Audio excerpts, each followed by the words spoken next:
On April 7th of 2017, US-American professor of Jewish history and Holocaust research Deborah Lipstadt appeared on TEDx Talks, where she related her experiences surrounding her courtroom battle against British historian David Irving. The event took place at the Sheldonian Theatre, which is the official ceremonial hall of the University of Oxford in England. This is a screenshot from the event.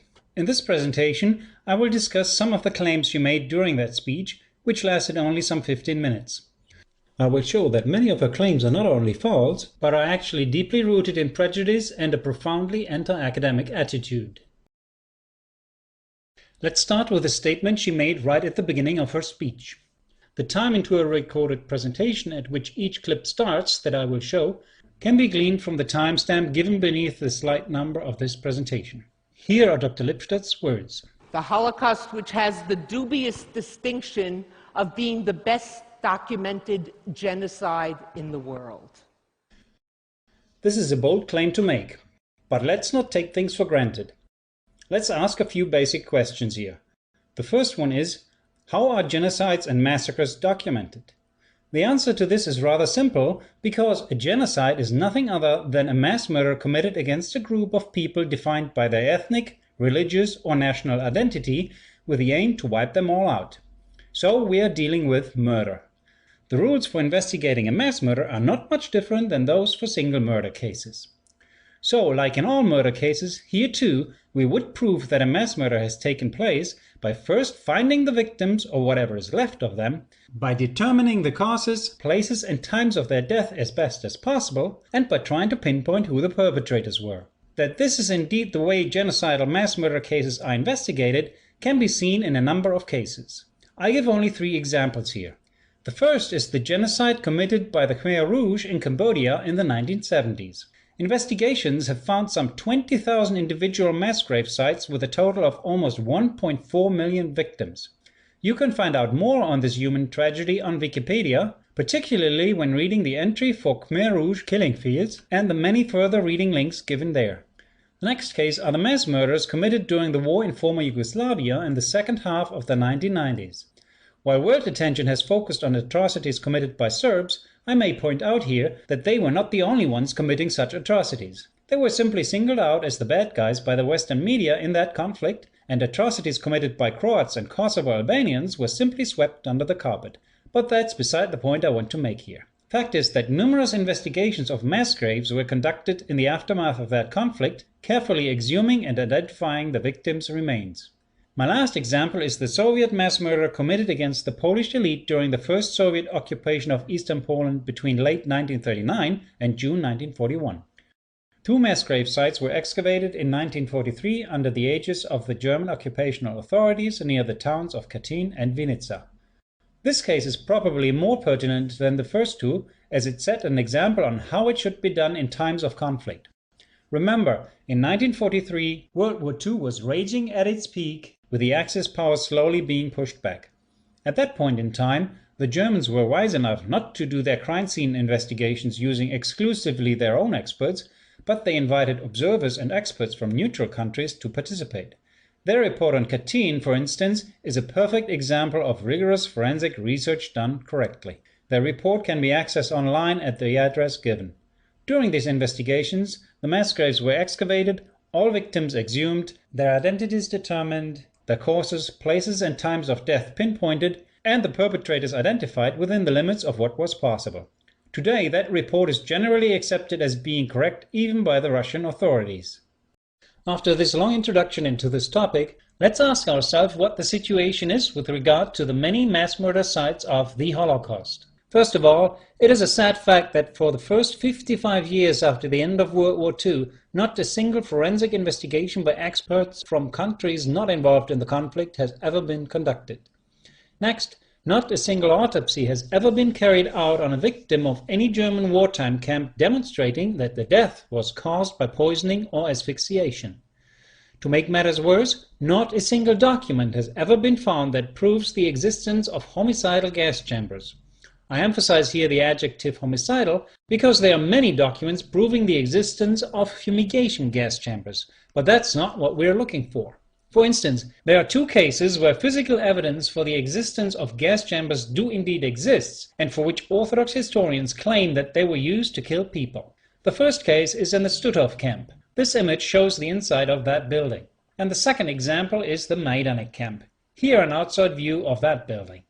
However, in both cases, original wartime documentation clearly shows that these buildings were built and used as delousing chambers, not mass murder chambers. I will not go deeper into that topic here. If you want to learn more about it, see the respective entries in the list of further reading which you can find at the end of this presentation. In addition to that, there are 3 more cases where rooms of former Nazi concentration camps are claimed to have served for mass slaughter. 1 each in Dachau, Mauthausen and Hartheim. Again, this is not the place to treat this in detail. For the present purpose, it is enough to note that the claims made about these buildings, which are not based on forensic investigations at all, but merely on witness testimony, are technically absurd. Let's now look into a few examples of how claims about mass graves filled with victims of the Nazi genocide against Jews and others were treated. First, there is the most infamous camp of them all, Auschwitz. Right at the end of the war, it was claimed by a Soviet investigative commission that some 4 million people perished there. Today, that death toll has been reduced to roughly a quarter of that figure. It is not based on any forensic research, however, but merely on train records showing how many people were ever deported to Auschwitz, minus some of those who can be shown to have survived. And all this although traces of mass graves are clearly visible on air photos taken in 1944. See here the area surrounded by a red circle. To my knowledge, no attempt has ever been made to explore this area. The camp with the second largest death toll claimed today, Treblinka, saw some forensic investigations after the war, but it was done in absence of any neutral expert or even observer. Yet still, the findings of these 2 distinct investigations did not even remotely confirm the claims that mass graves holding the remains of up to 3 million victims did indeed exist. Today, that death toll has shrunk to some 800,000.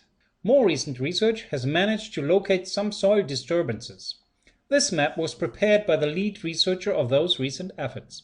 The white areas are suspected to be mass graves, but no effort was made to excavate these areas, let alone exhume any remains and try to identify them. Yet even if all the sites that could be mass graves turned out to be mass graves, their combined volume is far too small to be compatible with the claims made about this camp. In fact, to accommodate the claimed number of buried victims, almost the entire area free of trees shown here needed to be covered with mass graves. Just as in the case for Auschwitz, here too the death toll is therefore not based on forensic research, but on deportation figures to this camp. The situation is pretty much the same with regard to the Belzec camp, where to my knowledge no forensic research was done at all right after the war. Soil samples taken from the area of that former camp in the late 1990s indicate here as well that there are some mass graves, but not at the scale needed for the death toll claimed today, that is, some 600,000. They were also looking for leftovers of the claimed homicidal gas chambers, but all they found were the foundation walls of a garage building as shown here. Anyway, here as well the death toll number is based on deportation figures, not on the result of forensic research, which never went beyond taking a few core samples. Another major claimed place of mass murder is the former Majdanek camp. Right after the war, death toll claims ranged between 1.5 and 1.7 million, but that has subsequently been reduced in several steps and currently stands at some 78,000 as this chart shows, so merely 5% of the original claim. No forensic research was ever done here. The death toll is based on mere conjecture. The camp records show a death toll of some 42,000, which is what revisionists claim as the minimum death toll, for these records may not be complete. The case of Majdanek shows that wartime propaganda has had a major distorting influence on claims made about German atrocities, and that independent forensic research is desperately needed indeed. My next example is the Sobibor camp. Its claimed death toll currently stands at some 200,000. No forensic research was done here right after the war. A large forensic research effort was initiated only in the year 2000, of which this image of 2014 is from the final stages of the dig. Although a number of mass graves were located, they are not compatible with the claims made, and once they had been located, any further research was halted, so no effort to exhume, count, and identify the victims. It goes without saying that such an effort is exceedingly difficult 55 years after the crime. What they did find, though, were the remains of a building with 4 rooms, which they declared to have been the homicidal gas chamber, although there is no forensic evidence to back up that claim. It could have had any other purpose for all we know. My last example is Babi Yar, which was a ravine just outside of the Ukrainian city of Kiev. Some 100,000 victims are said to have been murdered and buried there by the Germans, who shortly before their retreat in 1943 are said to have excavated those graves and burned the remains. This is the single largest mass murder case of the so-called Einsatzgruppen, German units behind the Russian front fighting partisans, and at once mass murdering a total of somewhere between 1.5 and 3 million civilians, depending on who you believe. Right after the Soviets reconquered this area, they forced German POWs to excavate the area, and some Soviet experts wrote a very superficial report about it. Interestingly, that report only mentions the discovery of some 150 unidentified victims in 2 mass graves, and they even published a blurred image of one of the opened graves. They also claim to have found some charred remains, but neither their nature, their origin, nor their quantity is mentioned. The site has since been repurposed and plowed over many times, so any further investigation seems hopeless. To sum it up, calling the Holocaust the best documented genocide in the world pretty much turns things upside down. The opposite is true. Now let's move on to Lipstadts' next flawed line of argument. For deniers to be right, who would have to be wrong? After that passage, Dr. Lipstadt lists a number of groups who all would have to be wrong. First, they are the victims. Now, I'm not sure what she means by that, because victims of mass murder are usually dead. But of course, in an indirect way, victims of mass murder can testify if they are properly, that is to say, independently exhumed and forensically examined. But, as I mentioned before, that has never happened. It wasn't even tried to systematically locate any mass graves, let alone excavate them, exhume the bodies, and subject them to an autopsy. And I'm not talking here about the sham CSI cases conducted by the Soviet Union starting in 1943, used to shore up numerous show trials in Charkov, Krasnodar, and Leningrad, for instance. These expert reports are notoriously mendacious, as is emphasized by the Soviet forensic report on Katyn made after the war, which blamed the Soviet mass murder on the Germans. Next, we have the survivors. I'm going to mention only a few revealing facts on that topic. First, there are some 200,000 documented inmates who survived Auschwitz in terms of either having been transferred out of the camp by the Germans or still having been in that camp when it was occupied by the Soviets in January 1945. That's a huge number of potential witnesses the Germans allowed to live. Only a small fraction of them has ever testified about German atrocities allegedly committed in Auschwitz. An Israeli study concluded in the year 2000 that at that time a little more than 1 million Holocaust survivors were still alive. From well-documented longevity data compiled by life insurance companies, it can be calculated that there must have been some 5 million Holocaust survivors alive in 1945.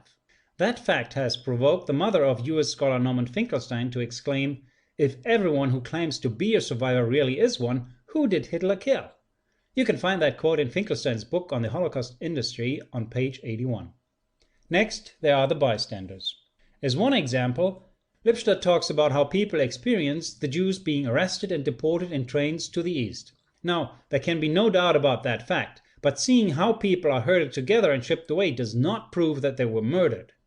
The same is true for Lipstadt's second example of people in Poland seeing how trains full of Jews went into the camps and came out empty. Again, that merely proves that the deportees left the trains at their respective train stations. It doesn't prove that they were murdered.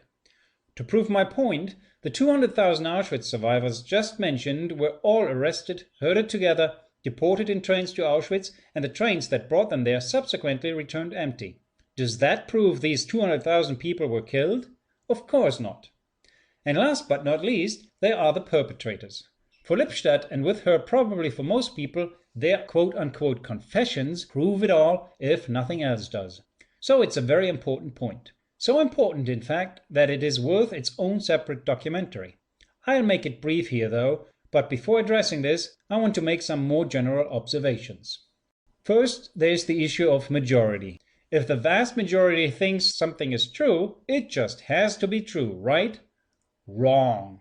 The English-born American theoretical physicist Freeman John Dyson made that clear when saying, "In the history of science it has often happened that the majority was wrong and refused to listen to a minority that later turned out to be right." There have been many fallacies like that in the past. Lipstadt itself brings up one of the more famous ones, the fallacy of the belief that the Earth is in the center of the universe and that the Sun revolves around our home planet, which we now know is wrong. So let's rephrase Lipstadt's question. In 1633, Galileo Galilei was sentenced by the Holy Inquisition to life imprisonment for his heretical dialogue book, in which he defended the heliocentric system, which is flawed too, by the way, but that's beside the point I want to make here. So, who had to be wrong for Galileo to be right? Well, almost all astronomers of the time, almost all other academic authorities, all government authorities, and that included foremost the Church in those years, and actually all of humanity who witnessed every single day that it was the Sun moving around the Earth while the Earth was very obviously standing perfectly still. That was a self-evident fact, wasn't it? Well, what can we learn from this? There are some very general observations we can make from the history of science. First, every new hypothesis which challenges old views is initially an extreme minority opinion. The vast majority of the rest of humanity, authorities and experts included, will reject that new notion. Second, every new hypothesis challenging the power structure of its time is met with fierce opposition.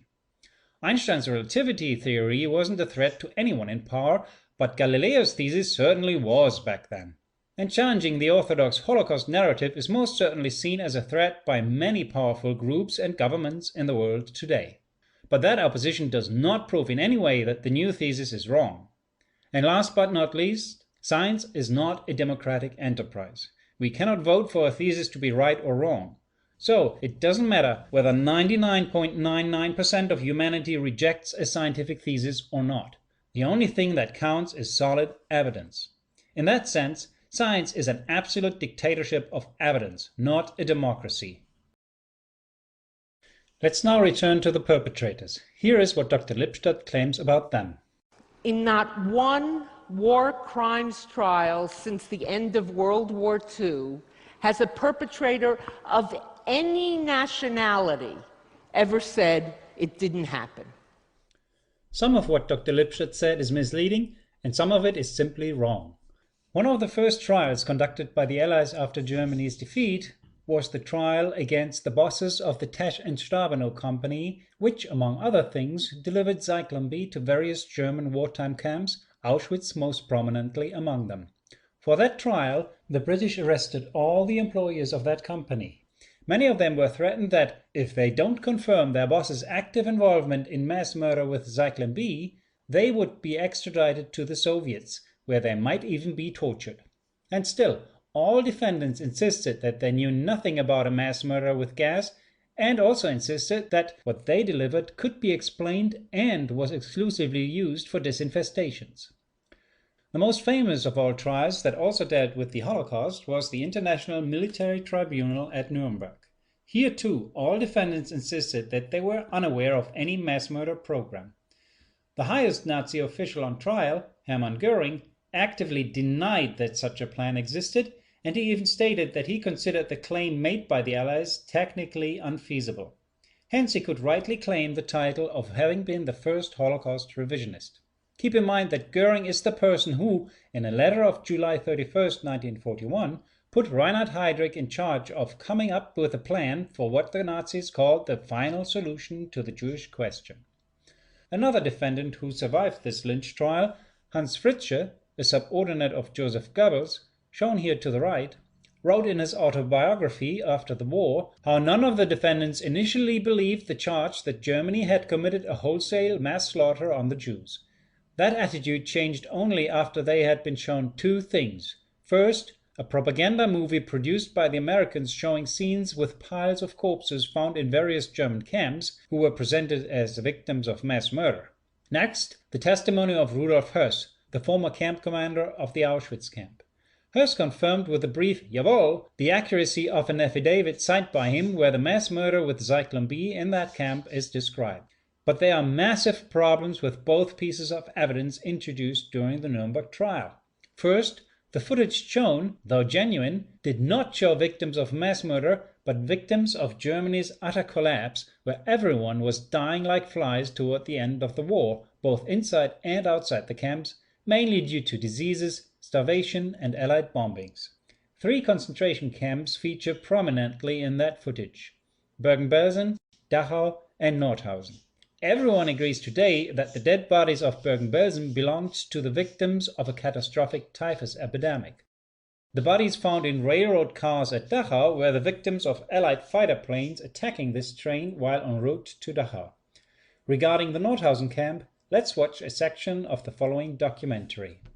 The Allies also directly bombed concentration camp prisoners, and today we are told this is proof of a German-planned Holocaust. This is another segment from the American propaganda film Nazi Concentration Camps, which was shown at the Nuremberg trials. The slave labor camp at Nordhausen, liberated by the 3rd Armored Division, 1st Army. At least 3,000 political prisoners died here at the brutal hands of SS troops and pardoned German criminals who were the camp guards. Nordhausen had been a depository for slaves found unfit for work in the underground V-bomb plants and in other German camps and factories. A deceptively captioned image of Nordhausen appears in Steven Spielberg's The Last Days companion book. We see American soldiers walking past corpses strewn on the ground. The caption reads, "The horrific scene of mass annihilation within the Nordhausen concentration camp." Let's look closer at the photograph. We can see the buildings have been bombed. Testimony of former prisoners shows they were lucky to survive Allied bombing attacks. This Jewish former prisoner and doctor describes prisoners laying in the camp hospital, sick of tuberculosis, in the final days of the war. And there I had over 4,000 prisoners laying on tuberculosis. Sick. What are you doing with tuberculosis? No medications, nothing. Hardly food. It was very meager already. The Germans didn't have to eat. This former prisoner and doctor described conditions in the camp in the final days of the war. Sick prisoners didn't have enough supplies. However, he points out the Germans themselves also didn't have enough, even to eat. Clearly, the Germans could have killed the sick prisoners at any time, yet instead treated them in hospitals. And all of a sudden, it was April 3rd at 3 o'clock, alarm, and American Air Force over us, and dropped the bombs just on our camp. But the whole camp was entirely destroyed. And out of this 4,000 people, we were 200 survived. Because they died there, they were in the camps, you know, hanging in the ceiling, dead bodies, and it was awful. It was burning days and days. We were still, if this, the nurses, the doctors, administration people, working in administration, we ran away. And the Americans made a mistake because they didn't know this is a concentration camp. The same documentary bearing the title Why We Believed, which you can find on YouTube and on holocaustdocumentaries.com, also presents evidence for the just mentioned cases of Bergen-Belsen and Dachau. So watch the whole thing if you are interested in finding out more about this. The former camp commander Höss, on the other hand, was made drunk by force, beaten, and kept awake for 3 days straight before the British could get him to sign an affidavit in English, which he didn't even understand. Here is a portrait of Höss right after his arrest by the British while descending from a truck that brought him to prison. And here is Höss a few days later, after 3 days of torture. See his bloody nose and the various wounds in his face. It is now generally accepted as a fact that Höss was severely tortured, also because his tormentors admitted it and published the tale years afterwards. That extorted affidavit was then presented at Nuremberg. It's not worth the paper it's written on. Unfortunately, Höss was not a single case. In fact, the British, the Americans, and the Soviets systematically tortured their prisoners to extract so-called confessions from former SS men and Nazi officials. To give you just one proof here, let's look at an article published on December 12th of 2005 in the leftist British newspaper The Guardian by Ian Cobain, a journalist who managed to get access to government files about a contemporary investigation conducted into allegations of torture. In it, he reports about the systematic torture to which almost all German inmates in the so-called London cage were subjected, as well as Germans incarcerated in the prison at the German town of Bad Nenndorf. You can stop the video if you want to read the unpleasant details. Similar methods were revealed by post-war investigative commissions of the Americans for the prison camps they ran in Germany after the war. But I won't go there now, for it would lead us too far astray. Now, after the Nuremberg trial had sentenced the surviving top officials of the Third Reich, its verdict became a kind of starting point for all other war crime trials and for all historians writing about the Third Reich. Hence, in all subsequent trials, the fact that a Holocaust had occurred was no longer open to dispute. Actually, it wasn't even open to dispute during the Nuremberg trials themselves, because the defense could not challenge most of the evidence submitted to the court. By the very statutes of the trial, it had to accept as fact what the prosecutors presented as findings of their authorities. As a result, for any subsequent defendant charged with having contributed in any way to the Holocaust, a defense strategy challenging the overarching story was not only logistically impossible, one single defendant could not take on a huge task like that, but was also legally impossible, for they could not defend themselves against charges they had not been accused of, and no later defendant has ever been charged with having organized the Holocaust. They were only charged with small aspects in the larger picture.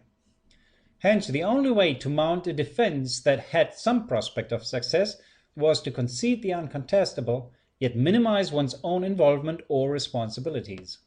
One of the most active German prosecutors handling many cases of claimed mass murders, Helge Grabitz, wrote once that he was utterly amazed by the total lack of any remorse among the defendants, which was very unusual. He even floated the idea that, under normal circumstances, he would suspect the defendants to be innocent, but he then stated that this was, of course, not an option. And there's the rub. Innocence has never been an option in any of those trials, none of which ever employed forensic methods to determine whether the claimed crime had been committed in the first place.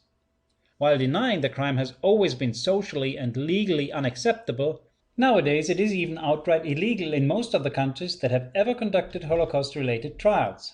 So what do you expect defendants to do in such a situation?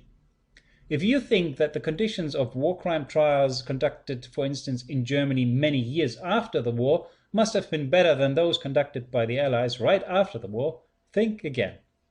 The German defense lawyer Hans Laternzer, here is his likeness, participated both during the Nuremberg trials and during the big West German Auschwitz trial in the 1960s. Here is what he said about that. Quote, "In the major international criminal trials in which I participated, there has never been as much tension as in the Auschwitz trial, not even at the International Military Tribunal in Nuremberg. As a matter of fact, there is an almost perfect historical parallel to what has been occurring since the end of World War II. In that other comparable historical case, during early court cases, many defendants were tortured. Almost all defendants confessed. In later trials, defendants usually confessed voluntarily. Throngs of witnesses, victims, survivors, and bystanders confirmed the crime. The overarching crime was self-evident, which means it could not be challenged. Requests by the defense for evidence were usually denied. Defense lawyers defending their clients too ambitiously were indicted themselves. Denying the crime was the worst of all crimes and led to prosecution for denial. That other historical example concerns the medieval witch trials. Yesterday's devils are today's Nazis, and yesterday's witches are today's deniers." Let's move on to the next set of clips where Dr. Lipstadt demonizes her opponents. Deniers are wolves in sheep's clothing. They are the same Nazis, neo-Nazis. You can decide whether you want to put a neo there or not. What I found instead were people parading as respectable academics. It was anti-Semitism, racism, prejudice, parading as rational discourse. But underneath, it's that same extremism that I found in Holocaust denial, parading as rational discourse. I'm not going to discuss whether Lipstadts' accusations are correct or not. In some cases they may be, in others they are not. Just like some of the ladies persecuted as witches may indeed have practiced medicine or other activities in a questionable way. What I am getting at here is the technique of demonizing one's opponents rather than confronting their arguments. That's the same technique used against Galileo. Instead of dealing with his arguments, they accused him of violating church dogma and thus challenging the power structure of his time. It is not much different now. Today, anyone opposing the Orthodox narrative of what exactly transpired between 1941 and 1945 with the Jews under Nazi domination is deemed an anti-Semite or a denier, declared a pariah, and in 20 countries even threatened with severe criminal sanctions. Let me analyze Lipstadts' language here so we can get a handle on the issue. She calls revisionists extremists. But what exactly is an extremist? On an individual level, an extremist can be described as a person who pursues his political agenda with all kinds of means, violence included. What that means in the present context can be seen from some examples. This is what was left of the car of French revisionist François Duprat after a Jewish group planted a bomb in his car and killed him. This is the result of the most severe of 10 cases where French revisionist Robert Faurisson was assaulted by Jewish gangsters. This is what was left of the Revisionist Institute for Historical Review after a Jewish group committed an arson attack against it in 1985. This is how the headquarters of the British revisionist publishing company Historical Review Press looked like after it had been firebombed by left-wing extremists in the late 1990s. This is how the house of German-Canadian revisionist Ernst Zündel looked like after it had been firebombed by an extremist terror organization. Perpetrators in most cases, Jewish extremists. As far as I know, there is not a single case of revisionist violence because violence is not among the methods with which revisionists are pursuing their goals. Hence, not the revisionists are extremists, but some of their opponents certainly are. On a political level, an extremist is someone who pursues his political agenda by denying opponents their civil rights. Here are some examples. In 2007, the United Nations declared that persecuting peaceful historical dissidents, when it comes to the Holocaust, is not only okay, but is actually expected. Here is the actual United Nations website with the text of that resolution. They didn't outright call for outlawing revisionism, but the declaration sure sent the message that this is something perfectly acceptable. We read here that the United Nations urges all member states unreservedly to reject any denial of the Holocaust, whatever that entails. In that context, it is good to know that there are currently 21 dictatorships in the world where the Orthodox Holocaust narrative is enforced by law in one way or another. Here they are in alphabetical order. This map shows in red the countries of Europe outlawing peaceful historical dissent about the Orthodox Holocaust narrative, with the year given in parentheses when each country outlawed it. Germany introduced its hate speech legislation already in 1960, but only in 1994 did Germany expressly add denial to the list of banned quote-unquote hate speech, but many individuals had been sentenced to fines and prison terms years before that under the older version of that law for this quote-unquote propaganda offense, as the German authorities call these kinds of thought crimes. The Netherlands, on the other hand, has no dedicated law against revisionism to this very day. It uses its hate speech law instead to prosecute dissidents. So, here you have the real extremists operating on a government level, sending peaceful dissidents to prison and ruining their lives. That's what happens to peaceful dissidents if they are successfully demonized by powerful groups, of which Dr. Lipstadt is a prominent and very active exponent. Let's move on to the next set of clips where Dr. Lipstadt makes false accusations and false factual claims. First, here is what she claims British historian David Irving thinks about the fate of the Jews during the Nazi era. And the Jews, whatever happened to them, they sort of deserved it. I don't think Irving ever said anything remotely like it. He merely raised the question that maybe the Jews should ask themselves why, for the past 2,000 years, they have been consistently thrown out of one country after another. As provocative as that question may seem, Irving never gave an answer to it, and he certainly never said that they deserved it, whatever it may be in each case. But let me try to give an answer to Irving's question. I will limit myself to one of the root causes of National Socialist anti-Semitism, and I'll quote Jews, because when it comes to these issues, most of us Gentiles never believe anything a Gentile says anyway. It must come from a Jew to be acceptable, right? That tells you a lot about the world we live in. Already in 1924, a group of Jewish intellectuals wrote the following prophetic words. Quote, "The overly ambitious participation of the Jewish Bolsheviks in the subjugation and destruction of Russia is a sin that already contains a revenge within itself. All nations and all people will be flooded by waves of Judeophobia. Never before have such storm clouds gathered above the heads of the Jewish people." Unquote. That was while Hitler was in jail for treason and 9 years before he rose to power. Here's another, more recent quote in the same vein by a certain Jerry Muller, taken from an article of his published in the Jewish periodical Commentary.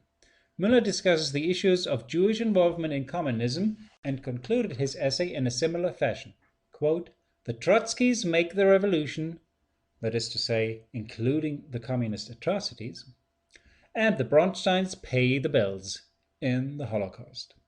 So, Irving's question has in fact been addressed by some Jews, and the results have been published somewhat prominently. It's just that certain other Jews, like Lipstadt, won't face that issue because it is highly embarrassing and dulls Jewry's sword and shield, the Holocaust. Now to Lipstadt's next false statement about what Irving allegedly claims. And what is that version? There was no plan to murder the Jews. There were no gas chambers. There were no mass shootings. Hitler had nothing to do with any suffering that went on.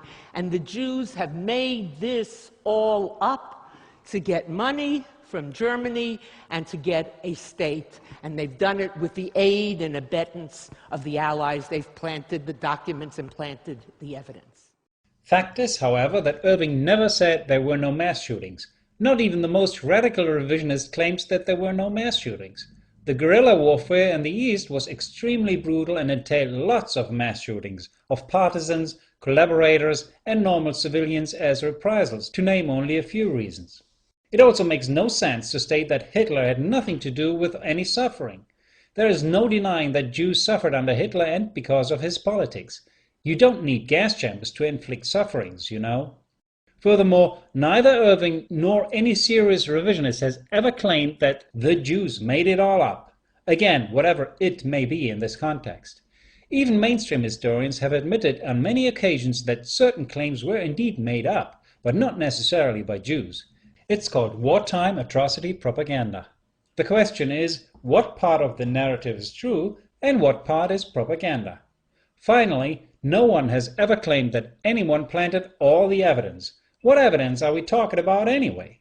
The physical evidence that doesn't exist to begin with and that no one ever bothered looking for? Now to the next clip. We proved that what he said happened, and by extension all deniers, because he either quotes them or they get their arguments from him, is not true. What they claim, they don't have the evidence to prove it. That is the old lie of revisionists having no evidence for their claims and that they therefore engage in, quote, incestuous citation cartels, unquote, where they support their claims merely by quoting each other in turn. It's a lie, plain and simple. To prove it in the present case, I have done my homework. First, I have searched the books by Carlo Mattogno, the most prolific revisionist writer. Here is what I have found out about Mattogno referring to David Irving. In 20 English language books written or co-authored by him so far, Irving is mentioned in only 8 out of 11,887 footnotes. Among those 8, 5 are not even Mattogno's footnotes, but footnotes of his co-authors. Not a single one of Irving's writings can be found in any of Mattogno's bibliographies. Not one. On the other hand, David Irving admitted to me personally that he has never even read a revisionist book, let alone quoted it. Not paying attention to what others in the field are writing is one of Irving's major flaws. When Lipstadt talks about having shown in court that the deniers are wrong, she primarily refers to her expert witness on Auschwitz, Robert van Pelt. But van Pelt did not refute revisionism. Revisionism wasn't on trial in London. David Irving's views were scrutinized, But Irving has never written a single article on the Holocaust, let alone a monograph. He is not an expert in the field. So refuting him, if that's really what happened in London, doesn't equate refuting the quote-unquote deniers. Van Pelt may have addressed some aspects of revisionists' claims about the Holocaust, but he never addressed anything major revisionists have written about it. In fact, with a major rebuttal of Van Pelt's writings, we revisionists refuted him. Here is a picture of the 2015 edition of Matonio's 760-page volume, The Real Case for Auschwitz, the first edition of which appeared already in 2010. If Lipstadt were a scholar, she would be aware of it and would be more careful with her claims. This book is packed with references to primary source material from various archives around the world, and not a single reference to anything of what Irving has written. The next set of brief clips reveals Dr. Lipstadts' anti-intellectual mindset. Many of us have been taught to think there are facts and there are opinions. After studying deniers, I think differently. There are facts, there are opinions, and there are lies. And what deniers want to do is take their lies, dress them up as opinions, maybe edgy opinions, maybe sort of out-of-the-box opinions, but then if they're opinions, they should be part of the conversation. And then they encroach on the facts. That needs explanation. In her book Denying the Holocaust, Lipstadt has developed the hypothesis that anything claiming to be an opinion has to be based on undeniable facts. If that is not so, she denies it the status of an opinion and thus the right to be heard. Censorship of non-opinions is therefore perfectly all right according to her. The question is, of course, who defines what counts as an undeniable fact? A government ministry of truth? Or maybe Dr. Lipstadt herself? To get to the core of this, we again need to define our terms, so bear with me for a few moments. First of all, a fact is a true statement about reality. How do we know it's true? Well, fact is that we can never be absolutely certain, but we can gain a very high probability of certainty for our views by exposing them to attempts at refutation.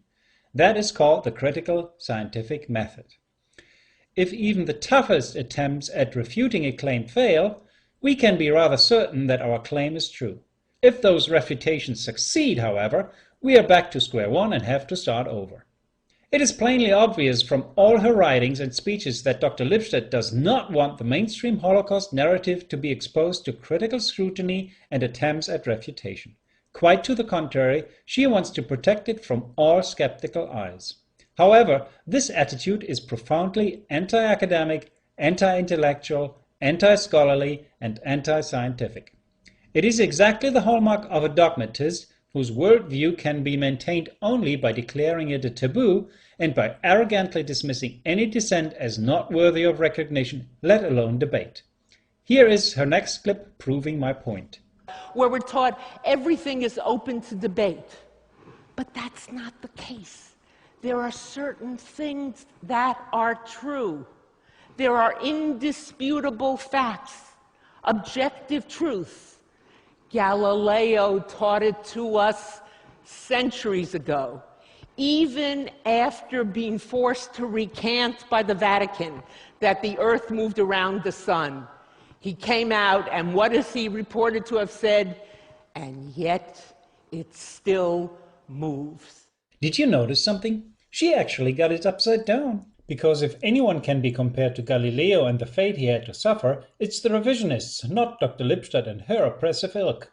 Her philosophy of certain undeniable truths that are not open to debate is also profoundly flawed.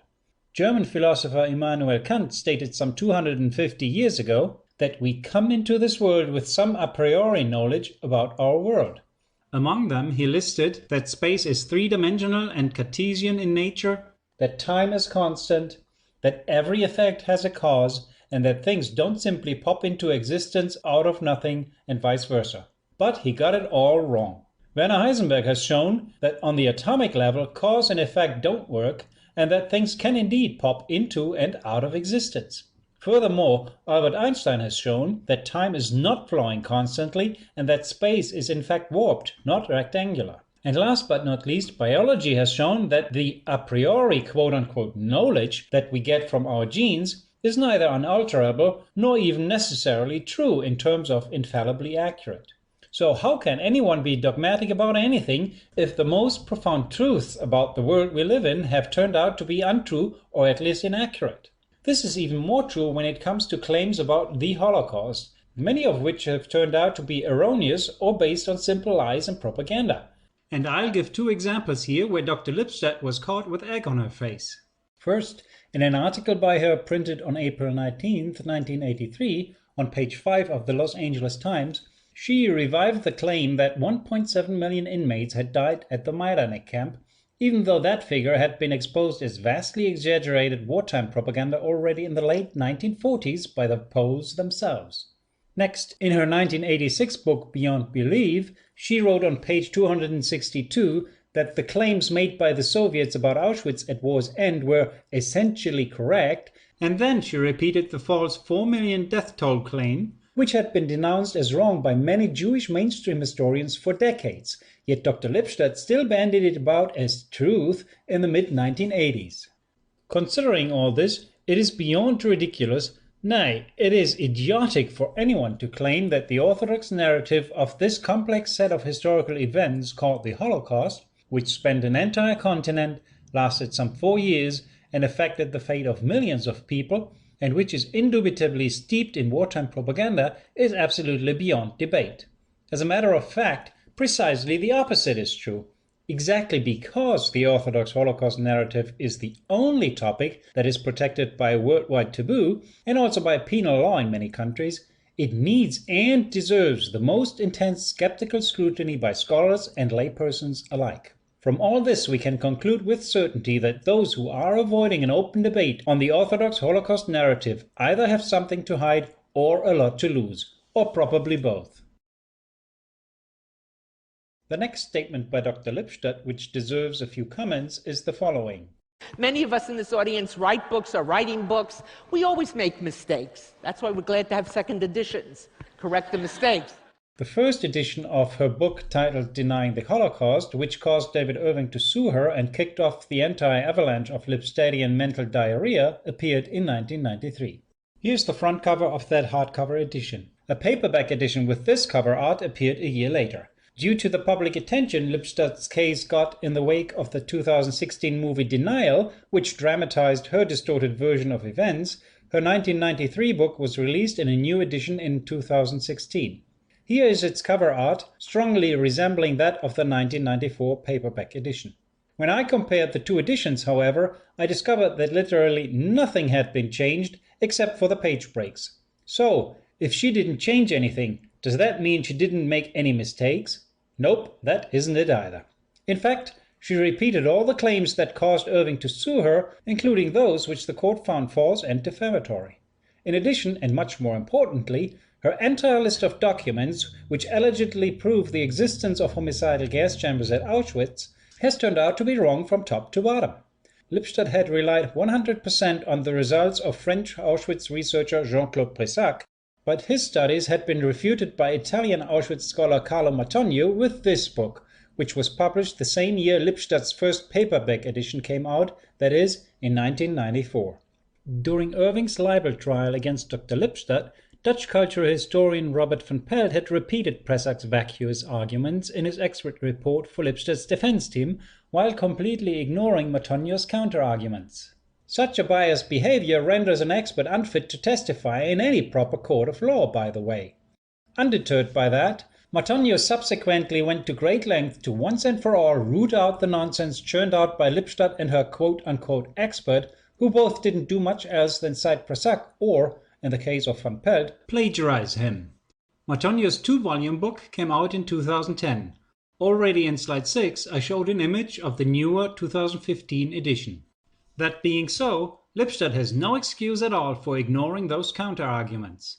Her joke about second editions does therefore apparently not apply to herself.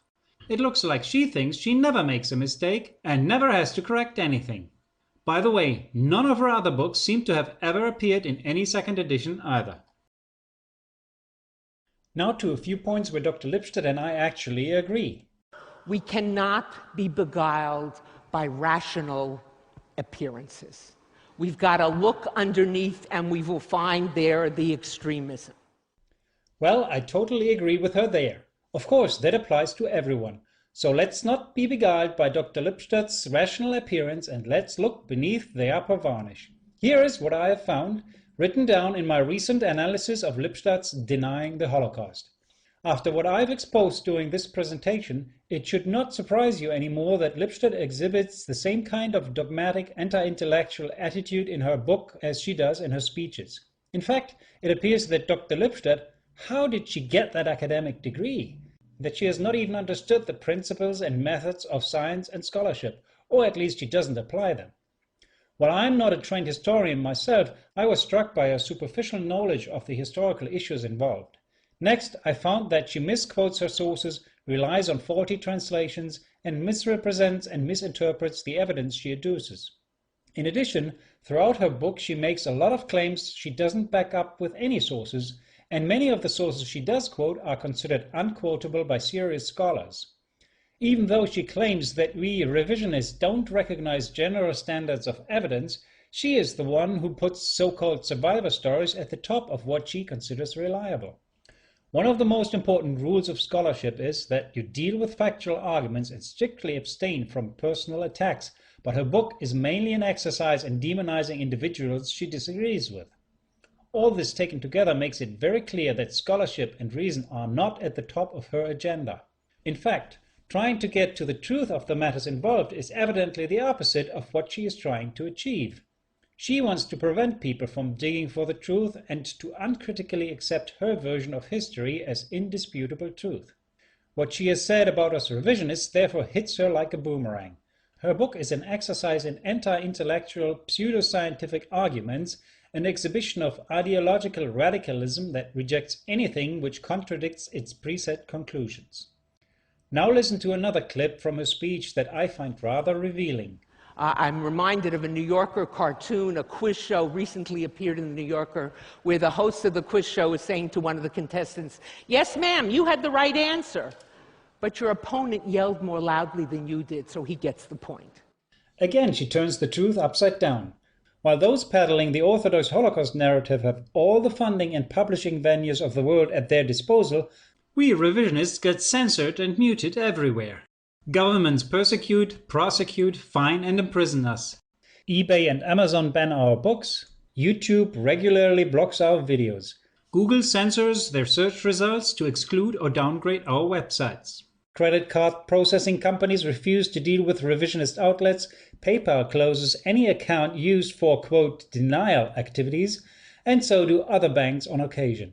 Internet service providers delete our websites, and in some cases, the phone companies owning the Internet backbone deny our servers any access to the Internet. The list could go on, but you get the picture. Not the revisionists are screaming at the top of their lungs to drown out the truth and to get their flawed message across. There is no other group of people on this planet who are so successfully gagged and muzzled as we are. Dr. Lipstadt is the individual with the highest profile among those arguing to censor us and to deny us any right to be heard. But what is freedom of speech worth if there is a lobby so powerful that they can make sure nobody hears us? Their power to put just about anyone under pressure is incredible. What does that teach us?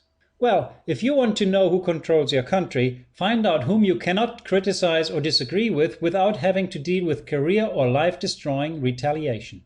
Hence, the shoe is on the other foot, Dr. Lipstadt. Yes, we revisionists are right, but the lobby screams the loudest, so they get all the points.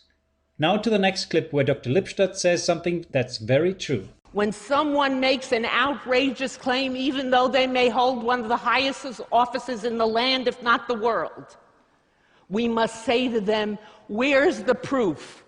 Where's the evidence? We must hold their feet to the fire. Yeah, that's exactly what we revisionists have been saying and doing all along. We have been asking those in power and those who have spread powerful messages with the help of those in power.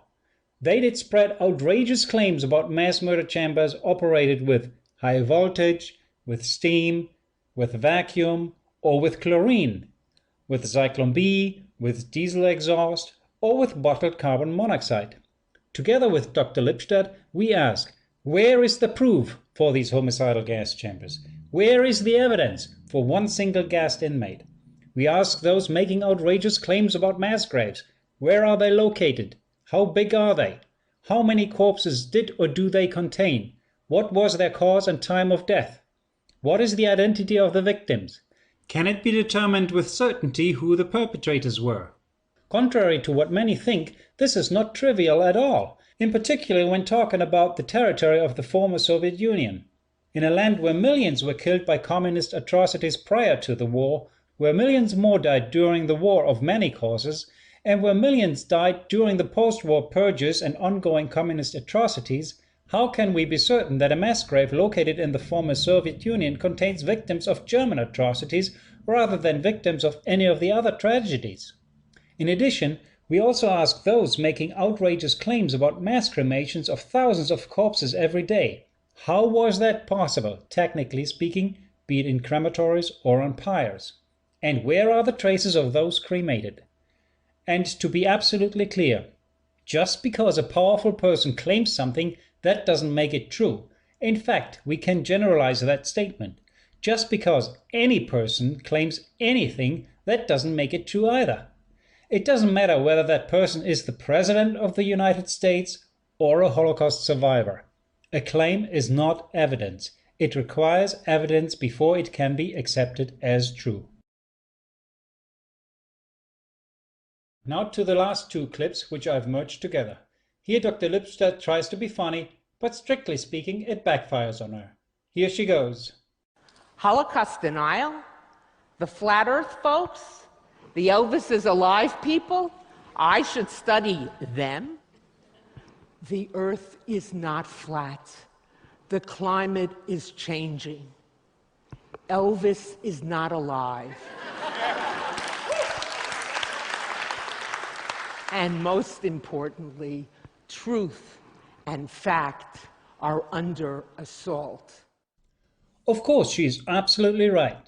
And I can add here that we did go to the moon, that evolution is not just a theory but does exist, and that pigs cannot fly. Plus, and that's where things backfire on her, corpses don't burn fast and by themselves, as has been claimed by survivors. Mass graves don't disappear tracelessly, as is also one of the standard stories told about the Holocaust. Or consider the claim that corpses were burned in deep trenches in a swampy area. Not possible. Diesel exhaust is unsuited for mass murder because killing with it takes hours at best, or worst rather. Zyklon B leaves telltale traces in masonry, but we don't find them in the walls of the buildings at Auschwitz where mass gassings are said to have been carried out.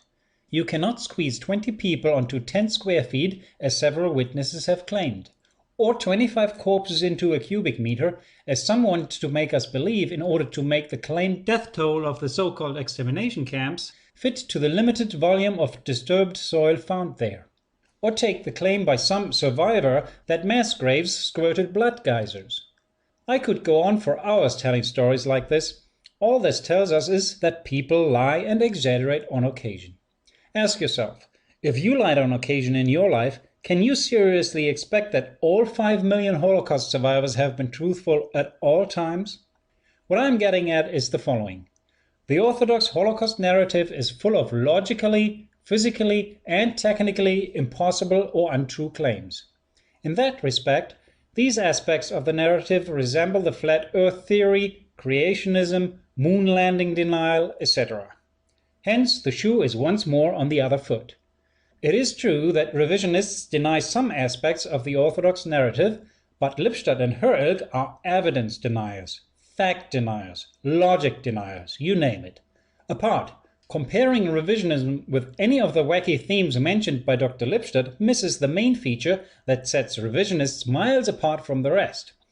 No one denying climate change, evolution, the moon landings, the spherical nature of Earth, or that Elvis is dead, is censored, dragged into courts, denied any defense, and sent to prison. That treatment is reserved for revisionists who are thus sharing Galileo's fate. So, with all her dodging the facts and demonizing her opponents, the question is, what are you afraid of, Deborah debate denier Lipstadt? Thank you for watching this presentation. The rest of this movie merely contains several lists of movies and books which you can consult in case you want to learn more about what revisionists really say, what their arguments are, and what evidence they have to support their claim.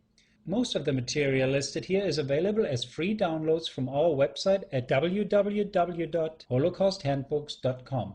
Feel free to take advantage of it.